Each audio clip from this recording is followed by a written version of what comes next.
testify siya, ang insinuation sa akin because of my connections allegedly with certain Beng Ramos and yourself na staff ko raw si Beng Ramos, yung delivery na, ang pinalabas niya sa house, yung delivery niya, yung ibig sabihin ng delivery, pera.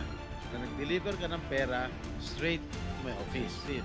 Pero right now, you are saying na hindi mo ako kilala, hindi po. ka nagpunta sa aking Hindi tanggapan. rin po. Correct? Yes, Your Honor. So, lumalabas talaga na wala akong kinalaman kung ano man ang transaksyon niyo ni Bryce Hernandez. Am I correct?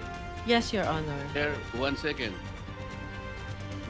1 With the second. permission of Senator Estrada. Yes, please. So hindi mo kilala si Senator Inggoy at hindi ka nagdala ng pera sa kanya.